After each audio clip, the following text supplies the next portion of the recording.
putting the X in success. Cycle to work, cycle for life. From Commute to Community, Part 2, with Keleigh Stone and Olly Bridges from Pluxee UK, and Oakley and Joe Taylor from Harfords. Welcome to episode 2 of the Cycle to Work themed Putting the X in Success Pluxee podcast. Cycle to Work very much is Halford's brand, right? It is not a government-led title. Cycle to Work is Halford's own brand. That is what you've built and established as the market leader over 20 years, right? And I think the principle of everything, and you'll hear in the news all the time, is that, you know, every organisation now are trying to bring in their own CSR, ESG targets, and actually cycling in general will help contribute. Fact. Mm-hmm. Right? Yeah. So actually, you know, as you're talking about there, creating that environment for someone on a scheme where they can have that stress release, that pressure, you know, is worthwhile. I mean, what we do is, everything we do is to try and support an organisation. You hear stories all the time. Yeah, I mean, everything we do is about being CSR by design. So it is a fine line through everything that we do. And I think even to give some examples around our Cycle to Work scheme this year, like we're doing a pedal to Paris with Pluxee. So everyone's coming into the Park MK. Mm-hmm. We're going to cycle around. We're going to get the miles in. And it's a bit of a charity event as well. So I guess it's working with clients to give them ideas as to how can they make sure they're also CSR by design? How can they really hone in on the sustainability of a scheme and make sure that the employees are supported? What do you think about that, Joe? Have you got some examples of clients? Absolutely. I've done quite a bit of work with the care industry. So they've had real challenges around attracting and retaining staff, and the way they looked at a solution was through e-bikes. So if you're a carer, you have to do visits around a town or a certain area. Nice. Certain organisations have used folding e-bikes, or e-bikes with a bike carrier on the back of it, and they've been able to do all their rounds through that.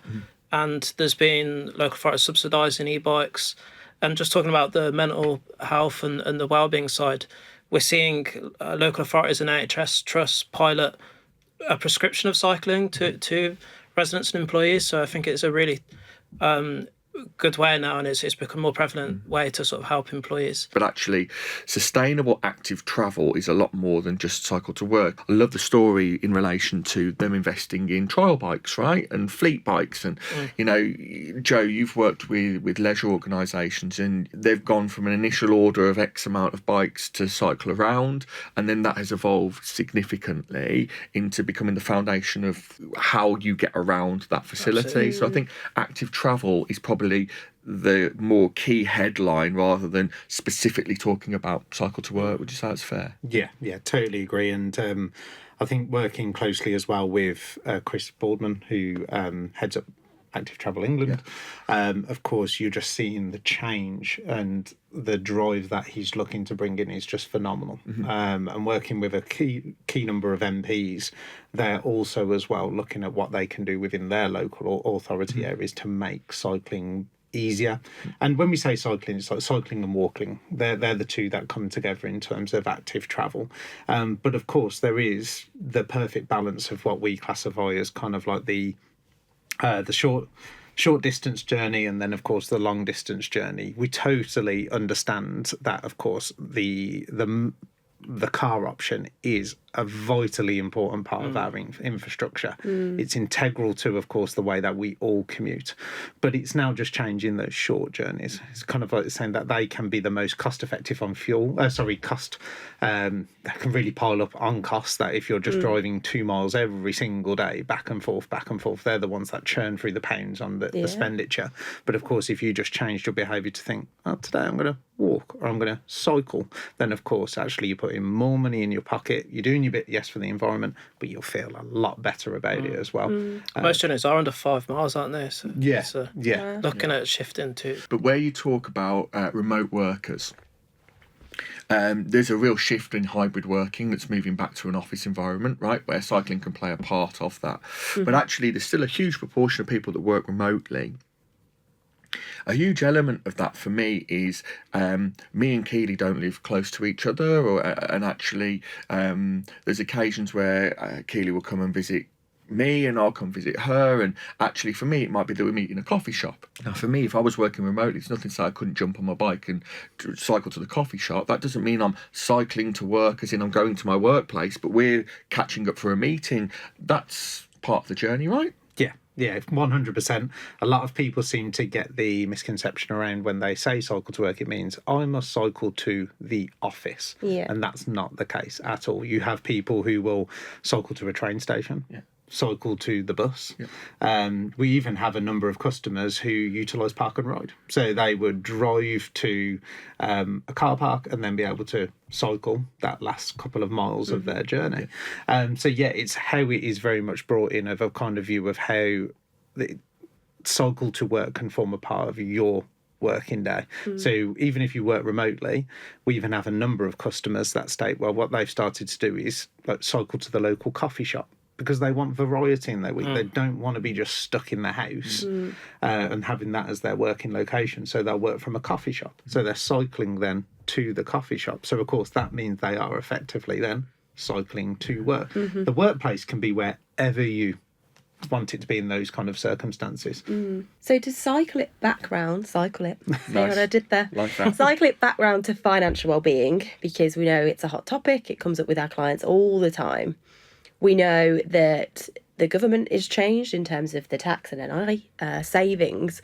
What have you seen clients doing with those savings? So how are they making their environment for employees better through having a cycle to work scheme and through saving more money now? One thing they were talking about is how do we invest this in our lower earners? So they're looking at, can we provide discounted vouchers, or can we provide some bikes to low earners that don't qualify for cycle to work? And that's a really key area that Chris and I have been looking at. And as a whole, is how does cycle to work speak to low earners that are around national minimum wage and that don't make the same sort of tax and NI savings? To build on that, what I've seen over time is that, of course, when employers look at the savings that they're generating, is they want to be able to reinvest those savings into their benefits proposition. So, of course, whilst we will talk to them about cycling and, of course, the benefits such as, cycle storage, shower facilities, what we have started to see is a strong trend of people investing into their benefits program across the board, just not limited to cycling. So, of course, that's where we can then work. We've partners such as Pluxee to be able to encourage that. Of course, they're spending more with yourselves to be able to drive wider engagement with their employees, thus putting more money into the employees' pockets. You actually do find that most employers, when you work through their KPIs, their pain points, it is built around, yes, cost saving, but it's more predominantly around retention, acquisition, and of course, how do we make our employees' pound work harder for them?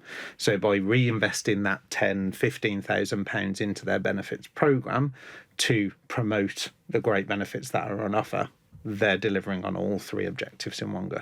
Just to reiterate what Chris was saying, effectively where we're at as an organisation is we can turn around and say, via running a cycle to work scheme with Pluxee in partnership with Halfords, we can effectively provide you with a full benefits solution, whether that be financial, physical, mental well-being, whether that be lifestyle discounts. We can provide you with a full engagement suite solution that effectively is cost negligible if you run your scheme in the right way. And I think that's where, for me, I'm so excited about the work that's been going on from a summer of cycling piece. People are going to really start to see some of the materials, and it is more modern, it is punchy, it is more aligned to everything that these guys have been saying. And actually we feel like there's a huge responsibility on us to drive that impact to enable and ensure that we can enhance our benefit solutions more than ever, alongside working with Halfords as well to try and build great stories from an active travel perspective. So that for me is really exciting. Yeah, agreed. So we're going to dive into the Mythbusters. So we've collated some questions from employees, from employers over the many, many years. We'll have came up with some wild and wonderful FAQs and questions that come along our way. But to dive into a few of those, so let's start with, I'm too unfit. I don't have the ability to cycle. You're looking at me there. I'm too unfit. I think you've got to start somewhere. is what I would say. And I think ultimately via whether that be going out and speaking to other people within the organisation or just starting from somewhere. I mean, Chris said here, right, you can get an electric bike for £20 a month. Cool. Okay, one for you, Chris. The dreaded question, the dreaded word, end of hire. So do employees pay? Explain it to us. In relation to the end of hire, of course, I could totally understand that a lot of people get quite confused around it, but at Halfords we really try to keep it simple, and we want to offer the most cost-effective solution. So what we do at Halfords is we offer a zero-cost extended hire option. So, of course, it enables employees to continue using the bike for their commuting, social needs, and then, of course, not have to pay an extra penny. It would be the case through other schemes, not all schemes, just of course, that there may be additional fees that need to be paid, and that can create a lot of confusion for the employee at the end because they're very much in the mindset of just going, I've paid for the bike. Why have I got to pay these extra fees? Disposal.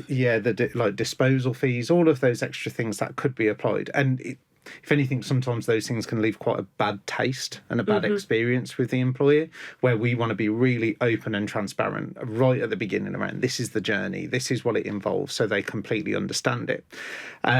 The end of hire process is a government guidance that we have to work through, so it has to be in play, but what we want to be able to do is unlock those maximum savings, keep it really simple. The employee does have the opportunity to return the bike or even become the rightful owner, but our team of experts are there to be able to guide, support them through the process to make sure they're not only choosing one, the most cost-effective one, but then secondly, the one that will enable them to continue using the bike, reaping the benefits that come with it as well. And they've also got the opportunity at the end of that 12-month period to reapply. That could be for a new bike. They could look to upgrade their current bike with parts, components. So yeah, we want to keep them in that funnel, and hopefully, as Olly covered off earlier, is Halfords are really unique in their position to be able to go, right, we'll help you get on a bike, then we'll support you with your next bike, right through to that cycle enthusiast journey. Nice. And Chris, just on that, what percentage of people go with the extended zero cost hire? About 99.8%. So for avoidance of any doubt, end of hire, free of charge through Correct. Pluxee and Halfords. And I think the get that one in thing there. I was just going to add to it as well was, as Joe touched on in relation to Cycle to Work exclusives, is that we haven't just stopped at the end of hire. We've then gone invested in the fact of we're going to fund an extra discount on top. So we are the only provider on the market that offers discounts of up to 57% through the scheme, and there's no hidden fees. So of course that's where you just sit there and you kind of go, it's unbelievable. The question I sometimes ask is, why wouldn't you join? And you're spreading that no-brainer. cost over 12 months as well. Yeah, exactly. It is a no-brainer. A minimum of 12 genuinely. months, yeah. Yeah. Right, back to the Mythbusters. What have we got? I work from home, Joe. So we've kind of covered this, but give us some more context around a client comes to you, they've got hybrid workers. I work from home. I can't have a cycle to work scheme. So that's wrong, yeah. So I think we'll just stop that there. Your employees can still apply for cycle to work if they work from home. I'm sure many of us in this room, we have more flexible ways where we might be out with clients, we might be working from home, we might be doing a bit of a hybrid working week. So there's no obligation for the employer to sit there with a tick list and tick who's cycling to work and who isn't. It's down to the employee to make sure they're following the guidance. And that's how we always advise employers as well. It's getting more people cycling, and that's what the whole government initiative around cycle to work is about. That's what we encourage. We just want to get more people cycling and cycling more often. And I think as well, what really puts a lot of employers at ease was in 2019, the guidance was updated. The big benefit from that was enabling them to increase the scheme limit. But one of the hidden gems, I would say, that wasn't really spoken about too much was a lot of the employer obligations were taken away. So, and what I mean by that is previously it used to be the employer would buy the bike, then hire it out to their employees. Now, Halfords are the hirer of the bike in most cases. So the obligations are between us and the employee. So the employee is agreeing with us that they are going to be using the bike for the purposes in which they've joined the scheme, and the employer's only involvement is the salary sacrifice element. So usually that's where, of course, going back to that point, I remember when I first joined Halfords, employers would go, I've got to stand outside with a clipboard. No, you haven't. And now that's just been completely eliminated because the employer has essentially no real interest in the bike, we're facilitating that all directly with the employer. One for you, Ollie. So we've sold an EAP to a client. We're working on a discount scheme. They go to you. My employees don't cycle. Nobody wants to cycle. We don't care about that. What would you say? What's the... I'd say give it a go. Because first and foremost, we do not charge to launch a scheme. So there is zero cost attributed to any organisation setting a cycle to work scheme up. Okay? So it is a free benefit. On top of that, you only need 1 or 2 individuals to apply. As an employer, you make your NIC savings. Brilliant. That might be or might not be a way of doing it. But actually, by launching something and putting it out there, the worst thing that can happen is that you get an employee who signs up to have a bike and makes an impact to that organisation. So my view within that is, if you are already managing benefits, if you're already launching a suite of whatever that may look like and whatever's right for you, why would you not have that alongside? It's almost become quite an expectation of employers to have a cycle to work scheme. It's kind of one of those benefits that employers are surprised if they don't have it. And recently I've been brought into conversations where employers have been settling industrial disputes, and part of that was that the employers had asked for cycle to work and better range of benefits, so that's really helped. Say a client says they're worried about safety, they're worried about the maintenance of a bike, people might have damaged tyres, punctures, things like that. What kind of things do Pluxee and Halfords do to help? I'd really encourage employers to treat their bikes almost like their car, so get it checked regularly, get it serviced. And the really great thing about Halford Cycle to Work is every employee is entitled to a free cycle health check every year. So take it along to your Halford store, get a bike check. Another part of my job is I look after a team of cycle technicians that go out, and we've been doing pop-up doctor bike sessions. So if you're an employer that wants to, support their employees with, that perhaps previously applied for cycle to work, they can bring their bikes along. We can have a sort of gazebo with a technician that will fix your employees' bikes throughout the day. So that's been a really great way as well. Do you want to give us a bit of an example as to some of the stuff you're seeing from an engagement perspective with some of your clients? Yeah, I think it's kind of breaking down that barrier of, like we were saying earlier, your average, let's go to an employer and set up a banner and tick box, done. It's understanding who that client is. Are they a virtual workforce? Are they face-to-face? How do we engage them? What do we bring along? We do loads of giveaways. We've just made some water bottles. We've got Pluxee branded bikes that we cycle around people's offices. It's getting people on the bike as well. I know we've done some activation with Halfords before whereby we've brought e-bikes along and somebody has ridden their very first e-bike and they've loved it. They've rode around the car park. It's created a buzz.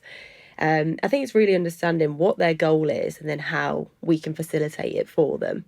So, last but not least, I think we've covered everything we wanted to cover. Are there any kind of last words that you wanted to talk about? I've got a last question for these two. Yeah. E-bikes, are they a good thing or are they a fad? So it's a great question because I think there's a lot in the news around e-bikes at the moment, and you might have seen that the TfL, so in London today, have just banned non-folding e-bikes on their trains. So there's a lot of bad press, I think, that sometimes comes with e-bikes, but what we find is if you get them through Cycle to Work, you'll only be able to get your bike through a retailer like Halfords or the independent stores that are fully EN conformity. They're built in. Where we found issues is where people are converting their own e-bikes they're adding a battery and a motor to their e-bikes, and that's where they might perhaps pose a safety risk because they go over 50 miles per hour. Or they have a fire risk. So e-bikes have been a real game changer. So my mum, she's over 50 and she is now able to get around a bit more. So as they go around caravan, in a towable caravan around the UK, and they take e-bikes around with them, and that gives them an opportunity to then explore where they're at. And she probably wouldn't carry on cycling if she wasn't on an e-bike. We've got an end of podcast tradition. We've got some mystery questions in some envelopes here. I'm so excited about this. So basically, we're going to get you all to answer one question each from our mystery envelopes. Ooh. They might be a bit silly, they might be a bit funny, you might be put out on the spot. Try and answer honestly, try and think about everything we spoke about today. So we'll start with you, Ollie. Thanks, Choose your Keleigh. weapon. Let's go number 5. Am I going first? You go. Would I rather ride a bike in the rain or in extreme heat? Ooh. I think I'd rather ride in the rain. So, Okay. Reason? yes. So if I look at how I've played sport throughout, I think riding in the rain. I'm more set up for the cooler temperatures, being the pale-skinned individual that I am. So for me, yeah, I'd rather ride in the rain. Nice. And I guess to segue into cycle to work then. Yeah. So it's raining. Yeah. What kind of support is there? How Good do question. we encourage employees to still cycle? We talk a lot about bikes here, right? Very, very quickly, you can absolutely sign up for accessories only. Right? And the principle of what is included in accessories only is cycle clothing. So again, you know, the partners that we have is there's huge availability from an accessory and clothing aspect. And I would hope I would go and don maybe not the lycra that Chris wears, but maybe some finer waterproof kind of kit. But actually, what's really important is where we've talked about shower facilities and facilities to be able to enjoy coming to work and being made to feel comfortable. We could use Cycle to Work to help build some infrastructure in that as well. Great. Could you pass on an envelope to Chris, Come on then, please? Chris. What number are I you was going to go intrigued to for? see what your answer to that question would have been if you answered extreme heat. Extreme heat. Yeah. I don't think anyone needs to see that. So what irritates you the most when you see people cycling on the road? Well, first and foremost, I'm probably that person in the road that is cycling. That is a good question because, of course, it's usually one of the social media buzz things that kick off in terms of course, when we talk about cyclists. I think the thing for me is just showing courtesy for each other. So, of course, we're all sharing a road, we're sharing a space. So whenever me and my friends are out cycling, yes, I've got friends. Not just us. No, just is when we hear a car, or of course know that a car is coming towards us, we just move over. We give them the space that's needed. I know there's, of course, the rules around cars need to be a certain distance away from a cyclist, and of course people should be cycling to a side. I always try to just take the common sense approach of just, we're all trying to get to places, we're all sharing a space, so just be respectful to each other. And then, of course, everybody's carrying on their day. But I do apologise to anybody I may have irritated in the past of being that cyclist on the road. But yeah, I hope. I do think like the media need as a whole to take a bit more accountability for having more of an anti-cycling agenda.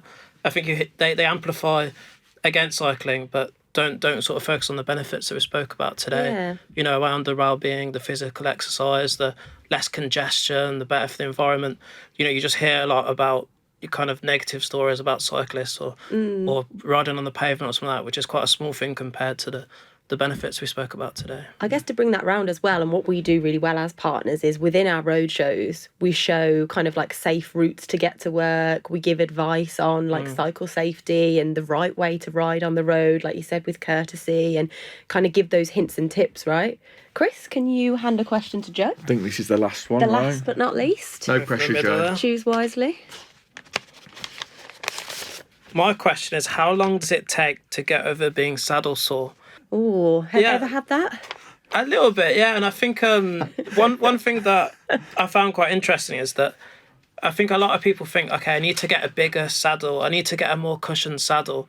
And I listened to a talk from the Boardman Centre, and they were doing a performance cycling talk, and they were kind of showing that if you get a smaller saddle, there's less friction, there's less area to kind of rub and give you saddle sore. In terms of how long it takes to get over, I think that's unique to whoever's got saddle sore. I mean, my commute to work, I found a really nice route where I don't have to go on the road much. I can go through the lanes. I can go past Arrow Valley Lake, a lake near our office, and up to the office. So I don't have to go on the roads too much. So it's a really nice commute. But yeah, I haven't got too saddle sore from it yet. So Good to know. Great place. Chamois cream. There you go. Chamois cream. Okay, there we There go. you go. Right, come on then, Keleigh. We're going to do a question for you. If you could cycle anywhere back in time, where would you go? I feel like I'd go to like a really cool concert. Like, You're going to Sabrina Carpenter it, aren't you? well, that's not back in time, is it? That's just last week when I was there. okay. No, I feel like I'd go watch like Queen or Elvis or something like that. Hopefully I'm not physically cycling around. So you're going to go and sing I Want to Ride My Bicycle with Freddie Mercury. What a way to end the podcast. Yes. That's a good way of exactly what ending, I'd isn't do. it? Very good. Brilliant. Thanks, gents. thank you. Yeah, Thank you so much. you. Yeah, it's been really good. Thank you for listening to our Putting the X in Success podcast, and hopefully we'll see you again on our next podcast. Join us next time to discover how Pluxee UK is putting the X in success, enhancing employee engagement, and making life at work more joyful.